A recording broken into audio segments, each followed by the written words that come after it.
Hello, screenwriters. Welcome to Writing for Screens. Ask me almost anything. My name is Glenn Gers, and I am the chief high priest of Writing for Screens. I come to you live every Tuesday and Thursday at 1 p.m. Pacific Standard Time, if I can make it, to answer your questions, talk about issues of the day, sometimes go into some specific scripts. But the main thing that Writing for Screens can do for you is here on the channel page. On this page, you will find the first 3 playlists. The top 3 playlists that I've got organized there are Screenwriting Essentials, Screenwriting Tools, Skills, Craft, and the process, being a writer. Okay, these 3 playlists have what I like to call lesson videos, which are 10-minute videos on a specific creative topic. The topic is always the title and the thumbnail, so you cannot miss it. Dramatic action, flashbacks, genre, character, dialogue, whatever it is, I've tried to boil down what I learned in a 25-year career writing for TV and movies into some specific techniques, tools, skills, tips that I give to you without a grand theory. They're just things that might work or things that might help you think about the way you work, and I am offering them in case you can use them. Maybe you can't. Every writer has to figure out their own process, their own goals, their own reality. Every single writer for every single project. That is the job of an artist. Figure out what works for you and what work you want to do. All I can do is give you some tips, some things to try, some things that I've experienced, some things I might know in case they are useful. Your job is to check out anything you can and figure out, does it work for me? Does it not? Does it help me? Does it not? And then you decide. That's the deal. Okay, so today we are going to be doing Ask Me Anything based on a comment question. The topic is, how do you fight off creative despair? It's a biggie. It's a good one. Let's get into it. First, hi, Morbo. Hi, Martletoso. Hello, Arctic Flower. You changed your icon. I like it. Hello, Donna Nelson. Good morning to you down under. Friday. Happy Friday for you, TGIF to you. Here it is, just Thursday. All right, so let's talk about this topic because it's a biggie and it's really interesting. This came as a question from one of my frequent flyers, one of my listeners here. He said, I started making shorts when I was 13, continued until I was 30 when I moved to Los Angeles. Getting a job to support myself took over my life until quarantine when I returned to school for film and television. Then, this is the key part. As I get back into making shorts, that feeling and spark associated with how I used to make films is not present. I'm not saying that my drive and ambition is gone, but the confidence in my work, just doing whatever I want to do without question, whether people get it or not, like it or not, etc. Learning story structure, I feel, has kind of polluted my approach and confidence in my scripts or ideas. How do I combat this and go back to basics? This is a phenomenal question because we all face our own version of this and we face it ongoing no matter whether you are successful or not. And I can tell you that I am now at a point where I'm reaching often the question is, what should I do if I don't know what will make me successful? I am at an interesting point where I know that what I am going to do will not be successful. The novel I want to write if I were to make an indie film, but right now I'm focused on novels, and I know that it is highly unlikely that it will even get a big publisher. It may get a publisher at all. If it does, it's still the odds of it breaking through at my age and in this world iffy. The question then is, why do it? Why are you still doing it? This question of, as I get back, how do I combat the feeling of pointlessness, of losing the sense that you know what you want and you can do what you want? Hi, Jenny, you are entirely welcome. Yes, it is indeed. Hi, Jean, a great question. Here's the main thing I wanna talk to you about this. First of all, this is like a freebie, a tip, something that you should all have. Like, if I'm not here, if I am busy, if I am not able to read your work or help you with your thing, or if I decide to stop doing these live streams and just work on my novel, I want to give you something that you can keep with you. This is my free emergency aid kit for all writing questions. The answer is very often, almost always, in your question. When you ask the question, you are actually telling me what you need to know. Hi, Jonathan. So in this case, what I got from this question, if you look at the last sentence, how do I combat this and go back to basics? There it is. The answer is right in the question, going back to basics. That, at the end of the day, is going to be where I come out when I talk about this. But I really want to break this down. I want to break down the question of, what do you do when you feel it's not worth it, you're not good enough, it's not going to work. The confidence, the sense that you should do that you know what you're doing and that you should do what you want. Hi, Nathan. Hi, Michael. I am so glad. That's great. I am glad that some of my videos are useful. That is the key. So let's think about this question beyond the just, honestly, the answer is kind of go back to basics. The answer is, in the question, go back to basics. Go back to the essential things you are writing and the reason you are writing and the reason you are doing anything. But let's just talk about despair, because it is a big part of being an artist. Everyone will have their own reasons, but I'm going to break down into 4 really big reasons that we are often find ourselves feeling like we can't do it anymore. We don't want to do it anymore. The first one is, you get, as Roddy said in his question, he battered by the rules. After learning enough about the rules, about film structure and things, he just felt like he couldn't do it anymore, that he had lost his talent. So that's one, being battered by the rules. Another thing that happens is you can just be crushed by the business. In other words, you do the best you can, you submit it to the business says no thanks and moves on, and you just feel like, what do you people want? Hello, Wolf Powers. Another reason, and this one is really hard to deal with, fitting your work into your life, being able to pay the rent and still do your artwork, just finding ways to live as an artist. That can really break your spirit sometimes. And the last general reason, I think, why people despair is they feel bad about themselves, or they don't have trust in themselves, or they feel afraid. Those are the 4 big areas. I'm going to talk about each one and things you can do about them.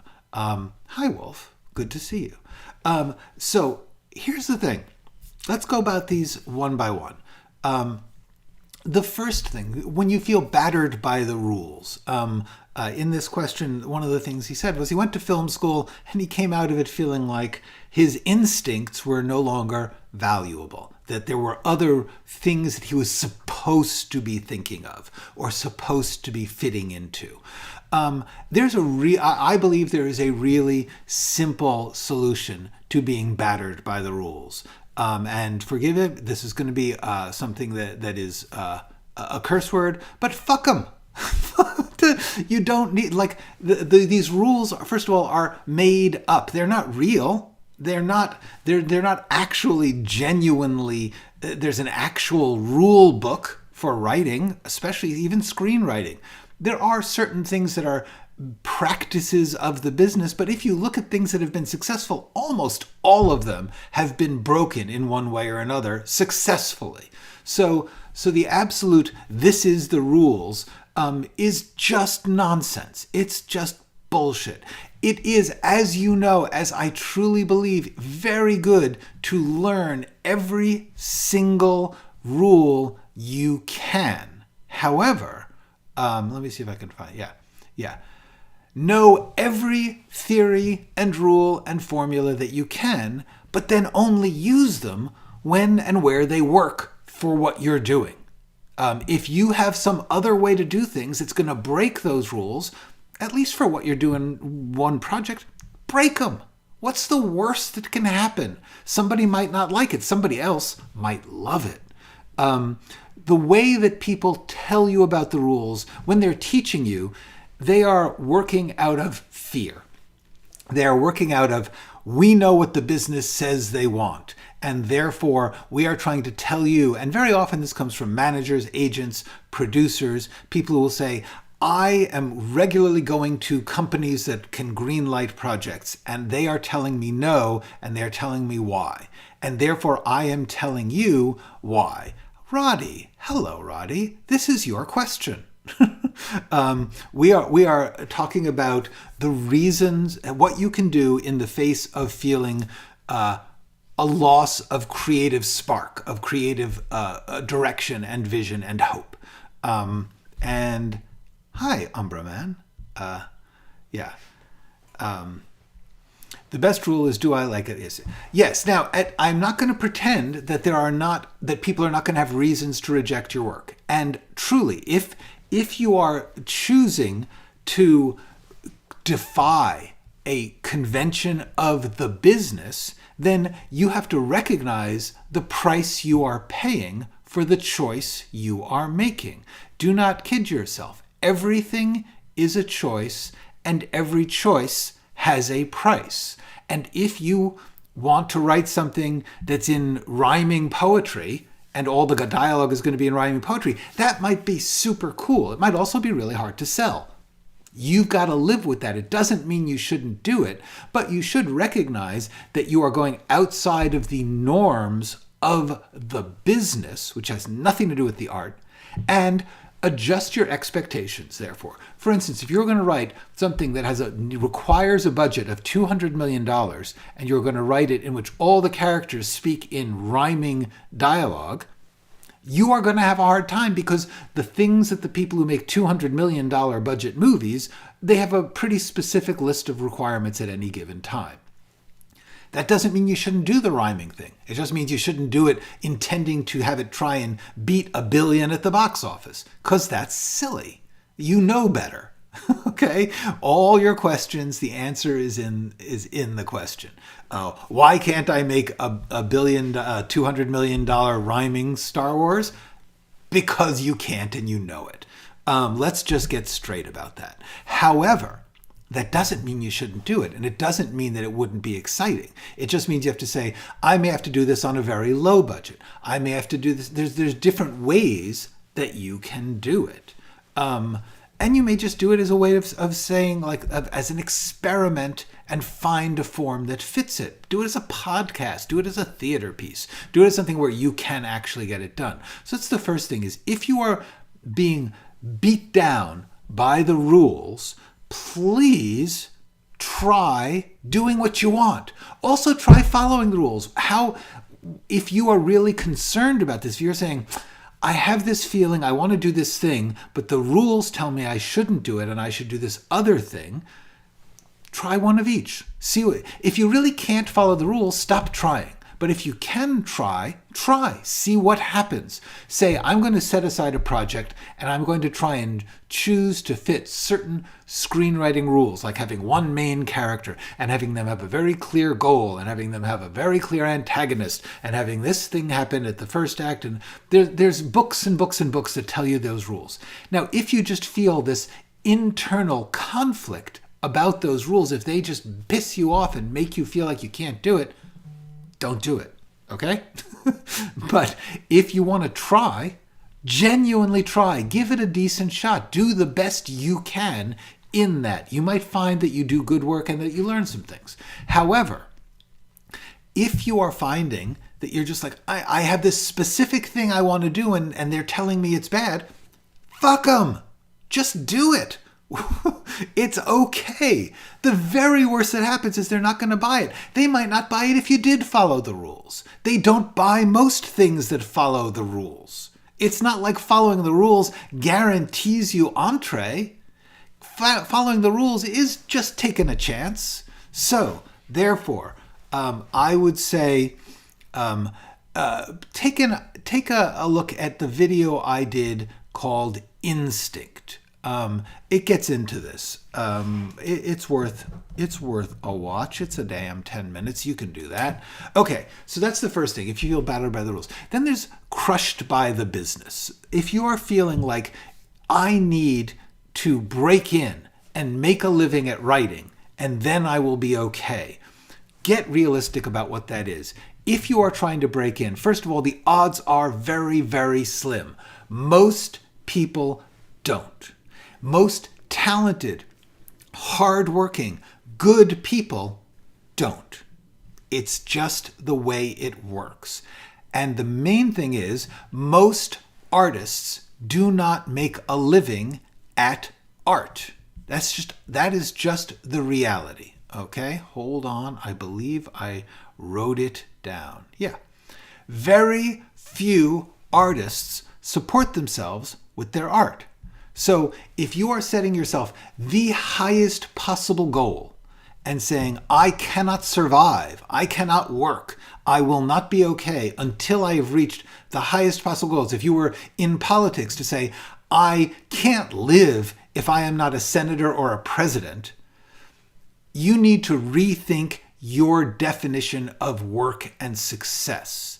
The point of doing the work is to do the work at whatever level you can do it at. And that means if you play tennis and you can't be at Wimbledon, can you play at the local tennis club? Can you give lessons? Can you just play for the fun of it? That is the essential get back to basics. That's the deal. And when you start to realize this, it will take away the despair, because the despair is artificially imposed by a goal that you are giving yourselves that you may not be able to reach. That is outside of your control. Hey, Ches. This is why I like the attitude. If I want to do something, prepare to scale it down to do it without opposition. Exactly. As soon as you take someone else's money, you have to do what they need. It's just that simple. Do it with your money. You don't. You can do whatever the hell you want. Okay. Yay, I am glad. Poker face shows that all that structure that goes against the grain can work. Yes, poker face is tricky because in some ways it is in some ways just going back to a very old structure, and it's also just setting up a formula of its own and working within it, which they could do because they had carved out a position of power in the industry. I guarantee you, if they had come to the networks or the studios with Poker Face before they were famous, if Ryan Johnson, instead of doing Brick, tried to do Poker Face, it would have been really hard to get an okay on that. However, that's the point about this is that the business is not judging sanely. The business is not rational. The business is frantic, desperate gambling. And constantly trying to justify the gambling by saying, this is what will work. As in, I will use a person whose name is famous. I will use the success of another thing and say that makes this likely to succeed. There's a lot of rules they are applying. Those are not artistically valid rules. They're just business rules. Hello, Quicknet. Keeknet. Hi, Sean. Yes. Success is relative to the individual. Success, understanding of the reality of the business, at least you can say, I tried. This is absolutely true. And I will definitely get to that one. So let's just talk about, when you're talking about the business, be real about the business. The odds are against you. That's okay. Why are you judging? It's just a silly thing to set yourself to do. If you seem to be doing well, do as well as you can. If you are playing tennis and you get to the semifinals, cool. That doesn't mean you failed. It means, yes, you may not be a pro, but you did okay. I don't know how the rankings of tennis or anything else. But how much per book sale an author makes? Nothing. Like tiny. First of all, the way that book sales go is they give you an advance, mostly. If you're successful, they give you an advance. They give you a certain amount. They say, we'll give you $10,000. Until our costs are caught up and you have sold a number of copies, that's it. That's all you get. If you sell more than that, they then give you a small percentage. I don't know the percentage. It doesn't matter. This is stuff you can look at. The important thing is none of it is enough to live on in the United States at the moment. So that's the main thing. Later, I've also done a couple of videos on this. I will put their the links in the description after this video. I did one called I Have Thoughts About Optimizing and Automating Art. Okay, so let's talk about one of the other real causes of despair. You got the rules, screw them. You got the business, keep an eye on it, do the best you can, work towards it. There you go. But don't set yourself up as I can only work with optimal success, because nothing works like that. You're just misunderstanding the way things actually work. There is no one on the planet whose life works the way the common understanding of art work is. Most people's understanding of how an artist works and how an artist makes a living is just garbage. And the thing you need to do is, as an artist, learn how to work within the actual reality, because just like we don't really know what it's like to be an astronaut or a senator, when you learn about what it's like to actually do those things, your understanding of what it would take and what the reality is of doing that shifts. Figure it out. You can learn this. Okay, the next big issue is fitting your work into your life. This is eternal and hard. I am not going to lie to you and say, oh, it's easy. It's not. And it's hard. It's harder the more demands you have and the less assets you have. It's just hard. It is very, very hard. If you have family, if you have rent to pay and bills and medical stuff, you are going to have only a small amount of time to be an artist. You can always be an artist in your head, and that's an important thing to keep in mind, is that you may only get to do the work a little bit of the day. However, knowing that you're going to do it and trying to adapt your brain to be constantly playing in that region as much as you can, on your coffee break, in the walk to work, on the ride to work, whatever it is, just letting yourself be that in your mind prepares your mind and your talent for the few minutes a day you may actually get to do it. You shouldn't shut it down. Keep it alive. Do your work. You have to obviously put it into its proportions, but don't tell yourself that you are not an artist while you are doing your day job. Don't tell yourself you are not an artist while you are going shopping. You're allowed to be both. And the main thing that you can do to help with this is to say, I am going to need to make a sustainable life without success to create art.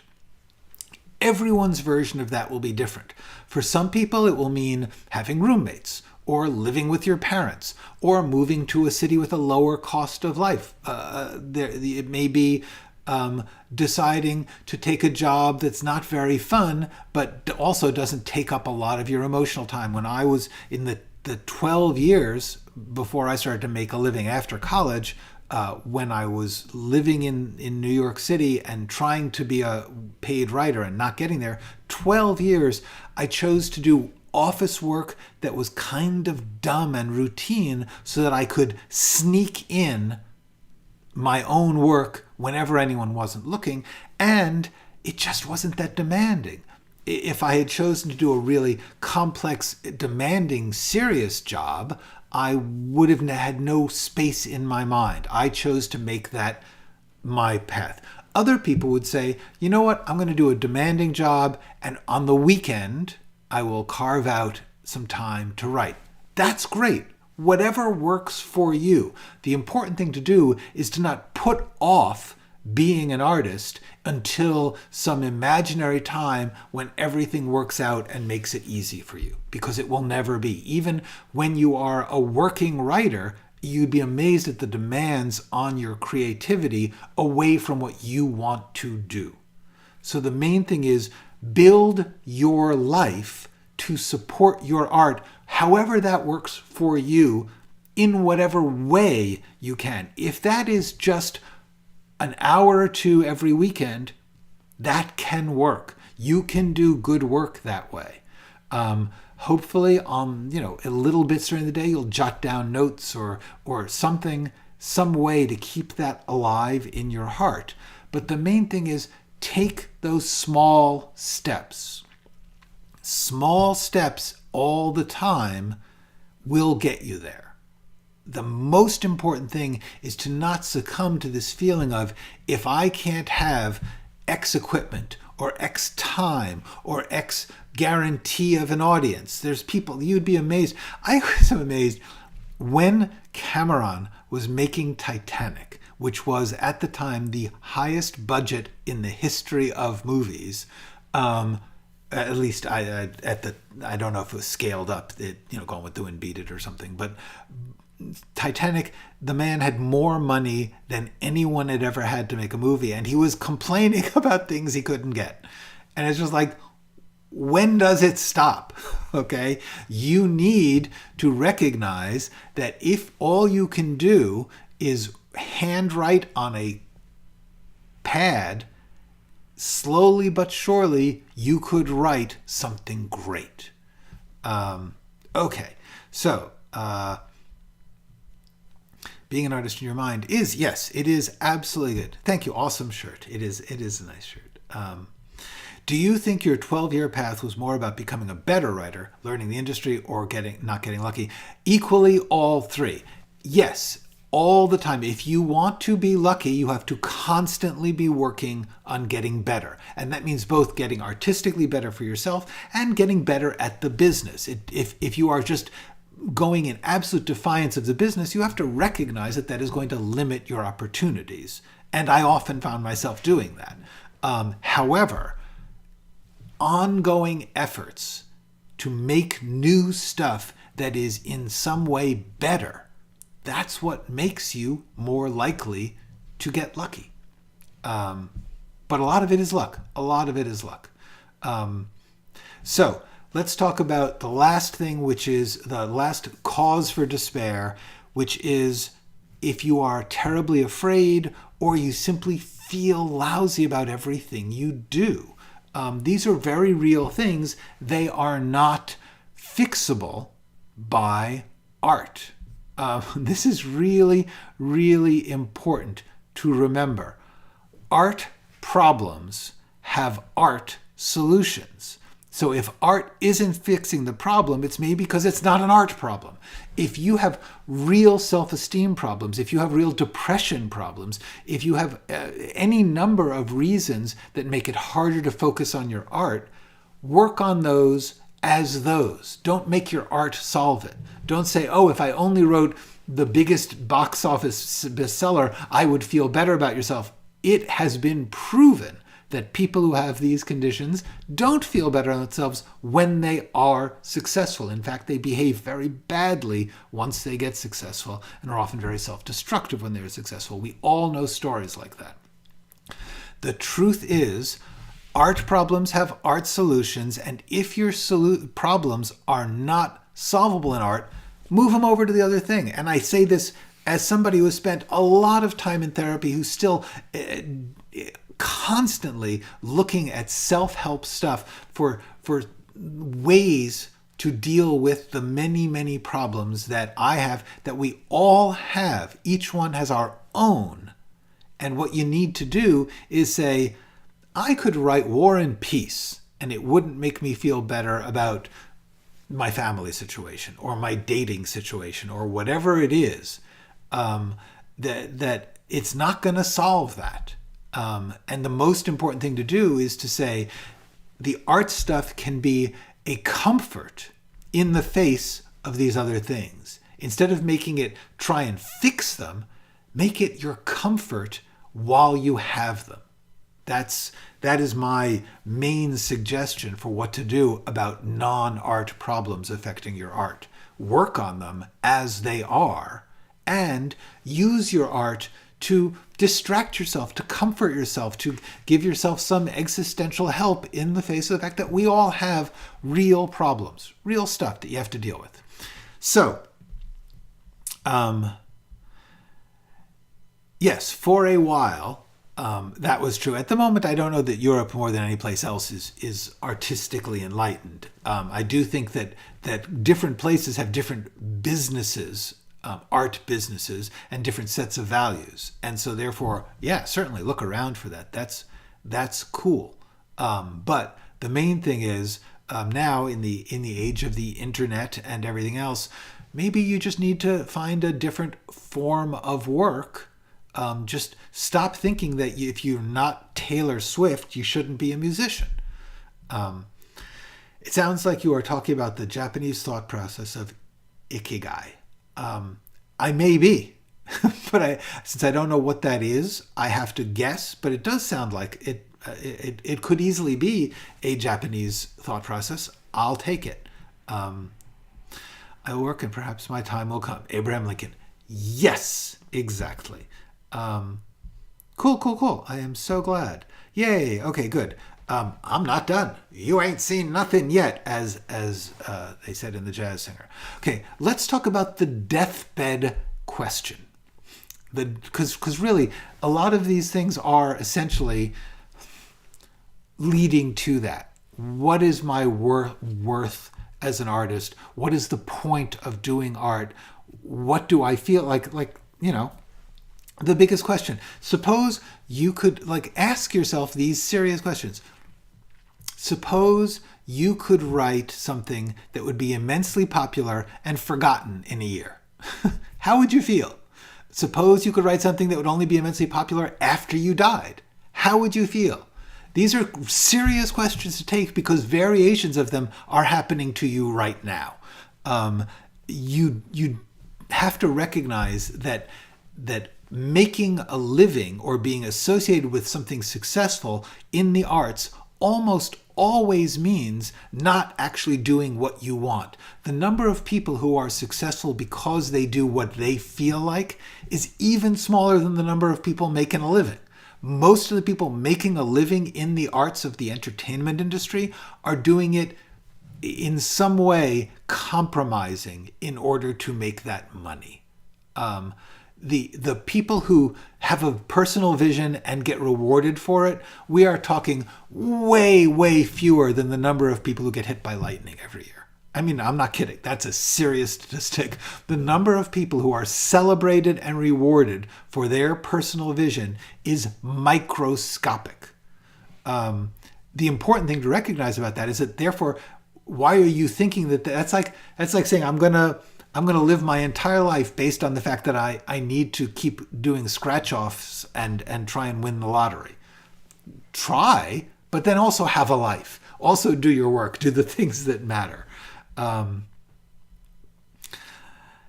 Yes, do what you can with what you have right now. That is absolutely, yes. And that also taking time. Yeah, if you are not taking care of yourself, you cannot do good artwork, really. You might be able to, for a brief amount of time, do a sprint towards a specific goal, but in the long term, that's a crappy process. So let's talk about deathbed regrets, because I am now at an interesting place, which none of you are likely in.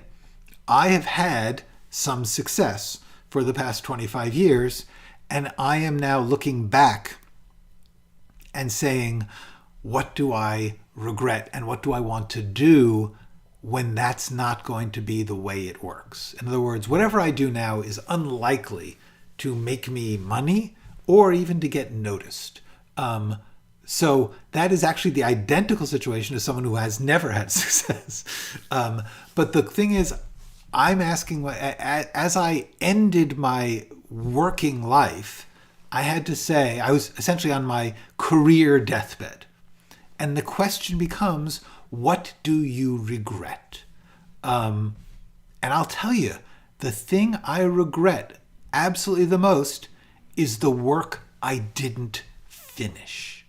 That's it, which is a lot. I have absolutely, the amount I have done, which is a lot. I've written like 50 scripts. I've done all this stuff. The number I haven't done, 10 times as much. The number of ideas I have that I sketch out or outline or work for years on, full complex work that I sometimes do half drafts and don't finish them. That is by far my most deep, serious regret. Like if I could go back and warn myself, I would. And so I am warning you, that is the thing you will regret most. I believe that. I think most people will regret most not finishing their artwork, however good or bad it is. I really hope to make that clear to you. My second biggest regret is the amount of time I spent struggling to be accepted. And do not kid yourself. The amount of struggle that you do once you have started making a living as a writer in the entertainment field is nonstop. You are constantly trying to figure out the next job or the thing that they want, and people are constantly telling you this bullshit where somebody says, oh, I know what they want, follow this rule or follow this path.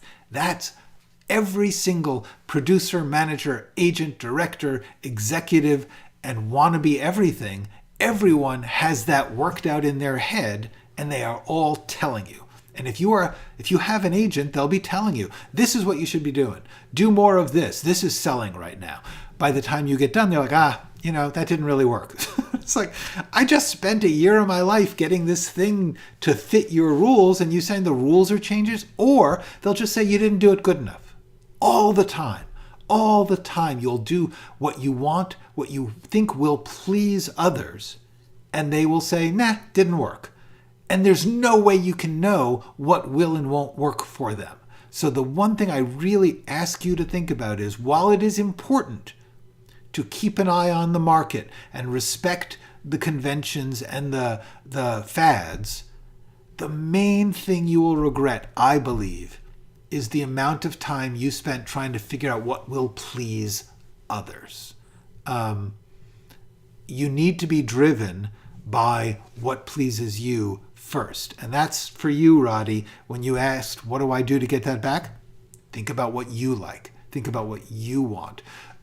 Getting paid certainly helps. A lot of the past 25 years, I was getting highly paid to write things which I worked very hard on that never saw the light of day. No one, maybe 20 people in the entire world read those scripts.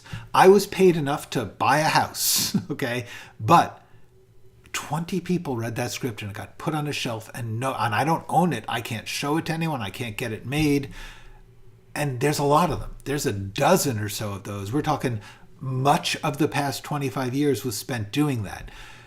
Do I regret that? Well, not because of the money, no. However, it was a day job. It was no different than working at Home Depot.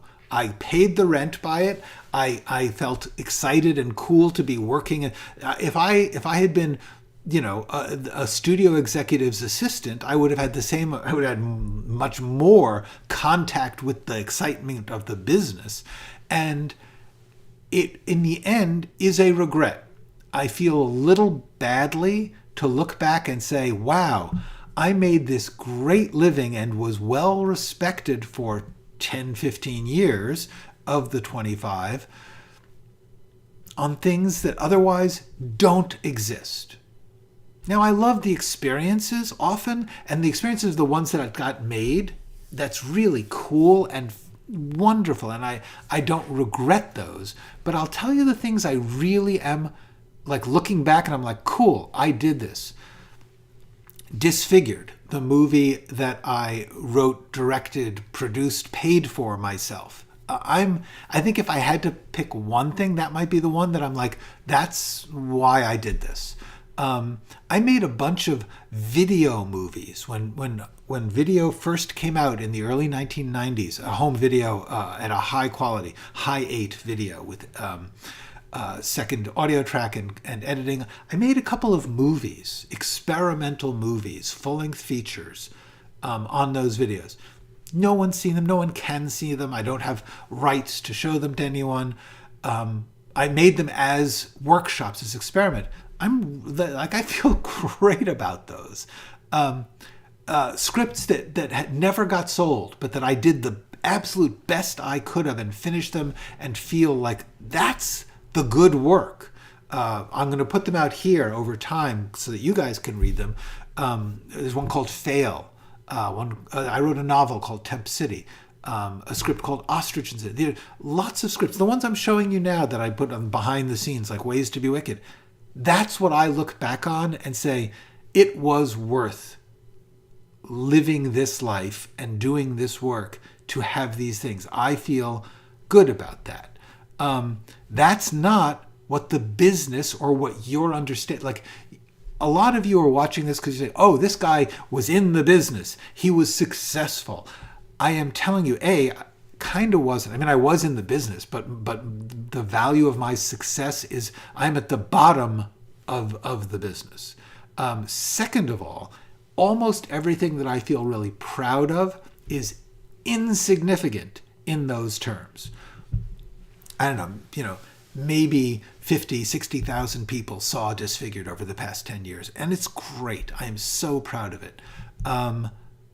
It doesn't matter. That truly, for me, is what I truly, truly believe I can offer you as a thing to fight the despair.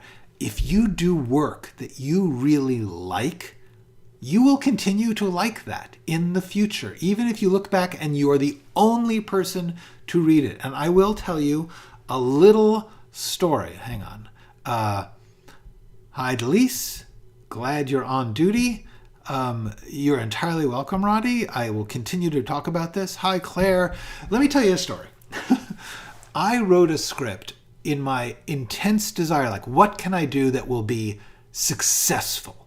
It was about 10, 15 years ago, and I wrote a script about a old rock band, which at the time would have been a 70s rock band, because it was like, and they were now people who were in their at retirement age. Basically, they had broken up, and this guy who runs a retirement home basically tries to make his retirement home cool by bringing this rock band back together as retirees in his home. And he manipulates everybody and gets it done. And I this seemed like a good idea at the time. Now it's old hat. The thing is, when I wrote it purely to sell. And by the time it was done, I felt this is quite good. It's funny. The characters are good. The plot works. But I didn't think it would sell. I showed it to one producer friend. And he was like, yeah, I'm not getting it. And I never showed it to anyone else. And 20 years later, 15 years later, I finally reread it. And I was like, damn, that is funny. No one has read this thing. Maybe I'll put it out for you guys. And it was just a first draft. It was just the first draft. I never did anything past it. I feel okay looking back to have done the best I could with the thing I thought was fun. And I urge you to consider that you should guide your work based on at your first thing, your first principle is begin with you as the audience. Begin with what you are going to love. Do what you love, at least some of the time. Yes, if you're trying to succeed in the business, it's a good idea to spend some time trying to win their approval by playing whatever game they tell you they want. Worth trying. I did a lot of that. Well over 75% of my time. And I regret that percentage. However, at least some of the time, do something that you will love, even if no one else ever reads it. That is my suggestion. Roddy, just Sony Hi8. Yeah. At this point, Hi8 is cool, but honestly, a good phone or a good regular video still camera will get you an amazing broadcast quality. Right? Yes. Yeah. Thank you. That's why I'm doing this. I am doing this. I have cut off the part where I could make any money from this because that was actually just too demanding. I'm just doing the part of this which I feel good about doing. Thank you. After knowing your roots, what are you most proud of? Yeah, what I'm most proud about is the work I did that was good. I'm going to put some of it on here over time, and mainly the movies that I made that were from my heart. Disfigured, Like, Share, Follow. I'm most proud of those. Those are truly, and like I'm really proud of the work I did on Fracture and Mad Money and other things, but it was work on someone else's project. It was work that I didn't get to fully express myself. And I am proud of my ability to learn how to create for someone else. That was a long, hard journey to learn how to do something that I thought was cool, but my main goal was to do the job of writing, to please the producers and directors and actors so they had what they wanted. They wanted me to be working at my full talent for their goals. And that's a cool challenge. Not everyone can do it. It took me a long time to learn to steer my skills into that.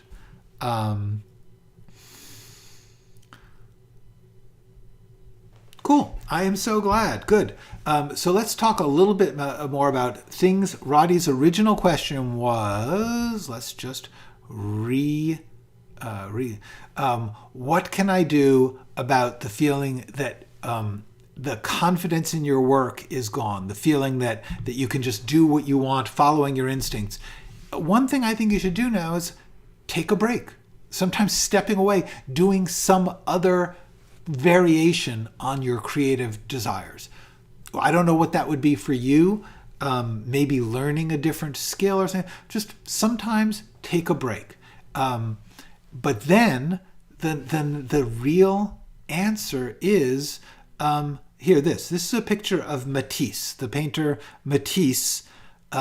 He's bedridden. He is old. He is unable to stand at the easel.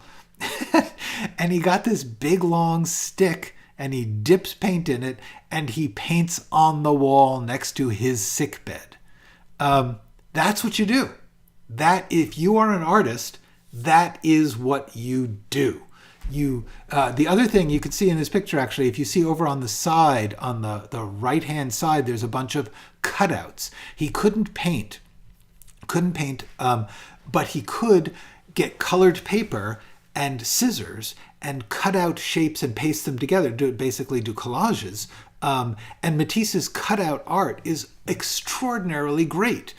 He did some truly, truly beautiful cutouts when he couldn't paint anymore. So that the answer is that's what you do. If you can't get your big budget, cut out some paper and make your picture that way. If you can only do something in your backyard or just do something that's written that will never get shot, do what you do in the way that you can do it. Having artistic control. That's right. Having artistic control is the most important thing. It is not always the most rewarded thing, but truly, truly start with an audience of one. Do the work that you find most interesting. And that's the other thing. Love the thing itself. When I think about why am I writing a novel, which, first of all, just as an art form, it's on its way out. Very relatively few people in the entertainment gobbling community read novels. Certainly not the kind of novel I'm going to be writing. And I think this one could be popular, but that doesn't matter because there's just not that many people have that much time, and there are too many books coming out. So the slice of audience that I could possibly reach is going to be minuscule. But the work itself, when I sit down to do the work, I find it cool. When I first got a Super 8 film camera, and I was able to shoot something in color, and I shot a shot of the skyline of New York, and I sent it to the film processing place, and it was it's home movie place, and they sent it back, and I saw this shot of the city that I had made with my little home movie camera, and it looked like a movie. And that is it. That's the best, coolest feeling. And that was within my control. I can work on a novel and get it to feel like a book and be magical like that art form is. And that love of that, just like, oh cool, I wrote a paragraph and it described a feeling or an action, and it's conveying that in those words. Just like if you point a camera at something and expose the film, it will actually capture the image.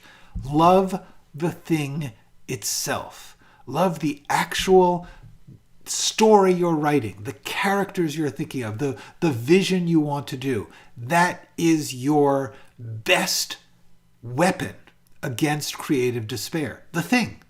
Fuck everything else. Forget whether or not anyone else likes it. You have to like it. And if you like it, you would be amazed what you can do. You will push yourself out of pure artistic interests to be better and to do what you think is cool, what you think is beautiful, what you think is important. And that is absolutely the name of the game for keeping yourself going in those teeny tiny bits of time you may be able to steal from the rest of your life in this world that doesn't give a shit, okay? Loving the work and doing things for an audience of one is almost always the absolute best path to doing stuff that you show to other people and they're like, wow, that's cool, nice, good work. And that's all you get. That is all you get. There's just variations of that. There's some variations where they write a check, and there's some variations where they just say, ooh, nice, well done, that's fun, I like that. Ooh, that was cool. That's it. That is what you do if you like doing this. Thank you. Yeah. Thank you very much. Yes, indeed, David Lynch, whose work I don't much like, actually. Much of his work I find sort of confusing, but I love that he does it. I will watch his stuff sometimes, just bits and pieces of it, to just go, it's so great that you're doing this, pal. I keep going. Why not? I feel that way about a lot of artists. Like, I may not do what they do or even enjoy consuming what they do, but they inspire me by their doing of it. Getting the idea on paper and the plot is so rewarding. This is true. It really is rewarding if you stop listening to those voices about this is what you're supposed to do. And by supposed, I mean this is what will get rewarded, or this is what people are telling you to do. Go back to the important first motor of your artistic desire, which is your enjoyment of this art form. Yes, no, I'm not, there's a shot, but like I said, here's the thing. When I say success, this is because I have been successful in my field, and I am, in the view of my business, not successful. It has to do with our definition of success. No, if I can get a few thousand people to read the book, I will be ahead of the game, and I'm pretty sure I can do that because I am now an experienced and talented writer who knows what he's doing about writing, and I know enough about the business to think I can probably get some people to read it. And that's good enough. That is the start. And it's always possible that lightning will strike me. I'm not saying it's not. I'm not going to refuse it. I'm just not going to say I can't write without it. That's my point. After you finish, yes, exactly. You don't actually get done. Actually, I don't know if I'd... I did a video about called Career Endgame, I think. And that's really the point. The point is there is no end to a creative career. You know, you are not going to say, I did it. I did the art thing. Now I'm done. You're always wanting to do the next one. Jazz is the teacher, funk is the preacher, and without them you got the blues. Thank you. That is great. I'm so glad. Thank you, Matt. That's cool. It's about the craft. It's about the art. It's about the feeling you get when you do it and when you have done it. And I really think, thank you, Claire. I think I've said what I have to say. So I think I'm going to stop, because that's the other thing about doing art. Do it, stop, live your life, do it, stop, keep going. Every time you start, it's okay. Absolutely. Yeah, no, I am ready for the game. What I'm saying is, if I show my work to an agent, they're going to say, you're old, you're not planning to write a series, it's not going to blah, blah, blah, blah, blah. It is not financially advantageous to this agency to try and get it published. That's what I'm saying. I'm saying the set of values that we are setting ourselves up for approval by is insane. It's real, that's their business values, but art is not a business. And so you have to constantly be balancing the fact that art is not a business, but art needs the business. That's okay. All right, that is it. I will see you, I believe, next Tuesday. So in the meantime, go write something.